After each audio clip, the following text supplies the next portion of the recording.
안녕하세요. 순편한 채널 호흡기 박사 황준호 원장입니다. 오늘은 호흡기에 도움이 되는 차에 대해서 말씀을 드리려고 합니다.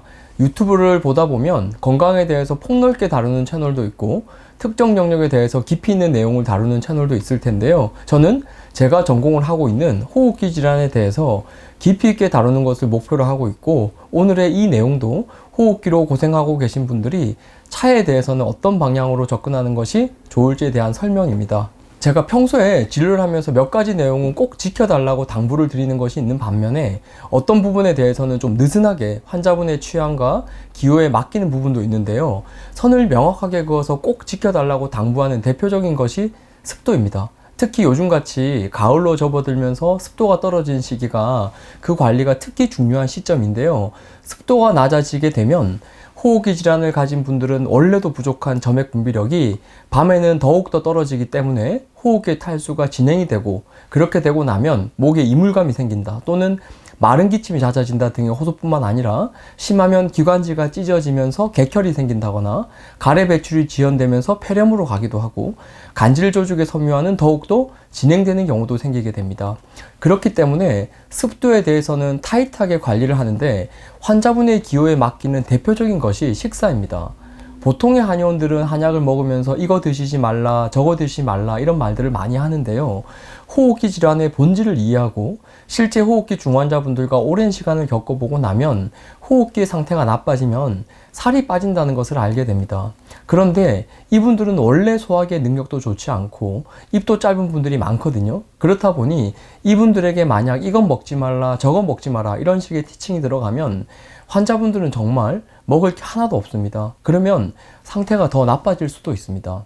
아직 질병이 별로 진행하지 않은 초기 단계 환자들, 가령 폐소혈증 환자가 이제 막 진단을 받은 체격이 좋은 환자인데 기존에 고혈압, 당뇨가 있다 이러면 식사를 칼로리도 신경을 쓰고 가려서 드셔야겠죠. 그런데 폐소혈증 진단을 받고 나서 시간이 흐르면서 악화가 되면서 숨이 가쁘고 살이 빠졌다거나, 그리고 제가 저번에 언급을 드렸던 건성기관지 체질의 분들이 잘 걸린다는 기관지 확장증, 비결핵 강상균, 기흉 환자분들, 이분들은 오늘 제가 언급하는 내용이 정말 필요한 분들이죠.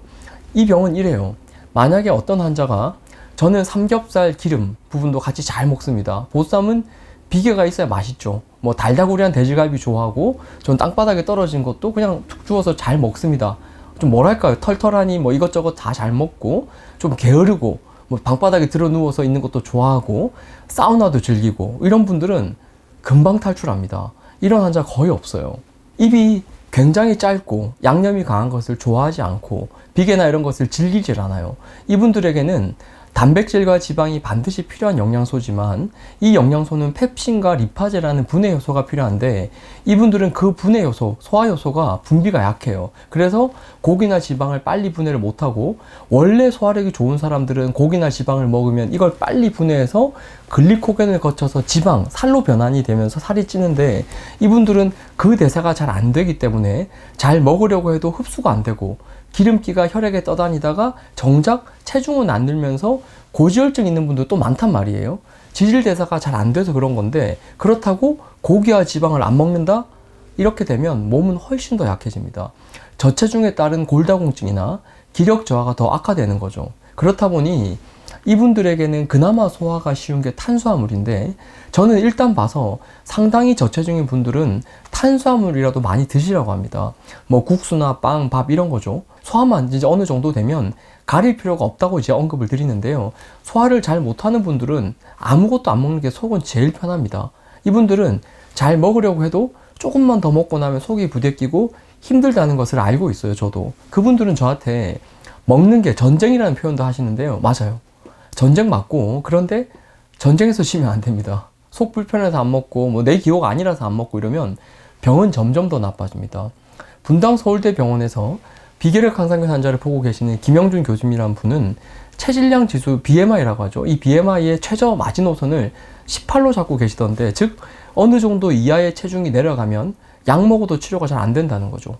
실제로 BMI 18 정도 되는 환자분이 이번에는 분당 서울대병원이 아니라 본교인 해화동 서울대병원 가서 임재준 교수님 진료를 하잖아요. 그러면 거기서는 더 찌우라고 합니다. 저 또한 예전부터 기흉, 비계력 강상균, 기관지 확장증 환자분들에게 체중이라는 부분에 대해서만큼은 정말 강조를 하고 있는데요. 이분들이 병이 진행되면서 호흡곤란도 오고 폐렴도 오고 그런 상황으로 가고 있는데 고지혈증 또는 당뇨 때문에 식사를 가린다거나 이렇게 하는 상황은 이 바로 뒤에 낭떠러지가 있는데 앞에 돌뿌리 몇 개 있다고 앞으로 안 가려고 하는 것 같아요. 이분들은 사실 뒤가 너무 위험하기 때문에 일단 앞으로 조금이라도 나가야 됩니다. 자, 그러면 마시는 차는 어떻게 접근을 해야 될까요? 차도 마시름 먹을식, 즉 음식의 일부잖아요. 이것도 마찬가지입니다. 이것도 큰 방향을 알고 접근을 해야 합니다. 제가 예전에 이런 적이 있었어요. 한 7년 전 무렵 같은데요. MBN이라는 이제 그 채널에서 메인 작가 한 분이 연락을 주셨더라고요. 천기누설이라는 프로그램의 제작진인데 이번 회차는 호흡기 쪽 질환이 주제인데 전문가를 섭외하다가 연락을 하게 되었다면서 섭외 요청 전화를 주셨더라고요. 그런데 제가 당시 그 작가님한테 혹시 이 프로그램에 협찬이 있는지부터 먼저 물어봤어요. 간혹 방송에서는 어떤 특정 음식이나 차를 홍보하는 업체에서 프로그램 제작비 같은 금전적인 협찬을 도움을 주는 대신에 출연하는 전문가 패널이 그 상품이 좋다고 언급을 해야 되는 이 프로그램들이 있을 수 있거든요. 만약에 그런 프로그램이라면 제가 나갈 생각이 없었기 때문에 그것부터 먼저 확인을 한 거죠. 그런데 물어보니까 협찬이 없는 순수 제작이라고 하시길래 그러면 그날 소개되는 음식이 뭐냐고 물어봤어요. 천기누설이라는 채널이면 자신이 호흡기 질환으로 고생을 하다가 도움을 받았던 어떤 경험이나 음식이나 차를 소개할 것 같은데 제 생각과 다른 것을 만약에 다룬다면 거기에 제가 동조할 수는 없는 일이었으니까요. 그런데 그날 PD님한테 방송 주제 이야기를 들어봤는데 포도라고 하시더라고요. 실제로 화성에서 포도 농사를 짓고 있는 할아버지의 사연이었는데 그 포도로 발효해서 식초도 담그고 그 발효액으로 제육볶음도 해 드시고 뭐 그런 내용으로 촬영할 거라고 하시길래 그래서 제가 출연 오케이 했어요. 왜냐하면 이건 제 평소의 지론과 같았기 때문이거든요. 우리가 바른 교육을 이야기할 때 생선을 그냥 주는 것이, 먹이를 그냥 주는 것이 아니라 생선을 잡는 법 또는 낚시를 하는 원리, 그 원리를 가르쳐 주는 것이 진짜 교육이라고 하잖아요. 저도 제 채널에서 말씀드리고 싶은 것이 그런 원리들인데요. 호흡기 질환에서 도움이 되는 차는 새콤달콤한 맛입니다. 특정한 차 이름으로 외우는 게 중요한 게 아니라 새콤달콤한 맛, 이렇게 기억을 하시는 게 나아요. 제가 여기 차의 재료로도 쓰이기도 하는 한약재 몇 개를 올려 놓아 볼게요. 자, 여기서부터 이쪽은 산수유, 오미자, 그리고 구기자, 이거 이렇게 나와 있고요. 그리고 여기는 이제 맹문동, 그리고 여기는 이제 생지황 이 있고요. 맹문동은 호흡기 환자라면 한 번쯤은 들여보셨을 듯한데 여기들은 식물의 열매들이고요. 이 두 개는 생지황, 맹문동은 식물의 뿌리입니다. 그리고 여기 상백피가 있어요. 이거는 이제 식물의 줄기에 해당되고요. 그리고 여기 끄트머리에 있는 이 어성초라는 것은 이것도 어성초도 들어본 분이 있을 수 있어요. 이거는 식물의 잎입니다. 자, 일단 이 간단한 한약재들 몇 개를 소개했고요. 이 약재들은 이름을 들어봤을 수도 있고 실제로 차로도 활용할 수가 있는 것들이긴 한데요. 자, 여기서 제가 퀴즈를 하나 내볼게요. 우리가 산에서 낙오가 되었고 먹을 것을 못 구해서 살도 빠지고 있다고 칩시다. 그러면 이런 약재들, 제가 지금 이게 소개한 식물의 열매, 뿌리, 줄기, 잎에서 활용된 한약재를 가지고 왔는데 전부 다 독은 없다고 칠게요. 그러면 이 와중에 무엇을 먹어야 버틸 수 있을까요? 자, 그러면 제가 이렇게도 퀴즈를 내볼게요. 날아다니는 새가 있어요. 그런데 배가 고파요. 그러면 그 새는 여기서 뭘 쪼아 먹을 것 같아요? 감이 오시나요?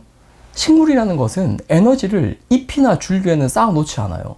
식물들도 번식을 하려고 하는 생명의 본질 때문에 자기의 에너지는 열매나 뿌리에 있어요. 이게 본초의 본질이에요. 이런 산수유, 오미자, 구기자는 현재는 유통 때문에 건조해 놓은 상태인데요. 이 약재들은 원래는 즙이 많아요. 달달하고 이게 즙이 다 있어요. 조금씩은. 영양소 있는 수분을 가지고 있는 애들이고, 그래서 이런 약들이 보음, 즉 점액을 만들어주는 역할을 합니다. 그리고 이런 생지황, 그리고 맹문동, 이것들은 식물의 뿌리인데 이런 애들도 먹어보면 말랑말랑하고 촉촉합니다. 생지황은 짜면 즙이 나올 정도이고요. 생지황을 말리면 건지황, 여러 번에 거쳐서 찌면 숙주황이 되는데 십전대보탕, 쌍화탕 같이 널리 알려진 처방들에 많이 활용이 되고 있죠. 그런데 반면 이런 식물의 이제 줄기나 이렇게 잎은 되게 맛으로 치면 고미, 즉 쓴맛이 납니다. 녹차나 보이차 이런 것들은 식물의 잎을 채취해서 덮은 다음에 차를 만드는 과정을 거친 것들인데 이런 고미는 주로 열을 내리고 기름기를 분해하고 인유하는 작용을 가지고 있어요.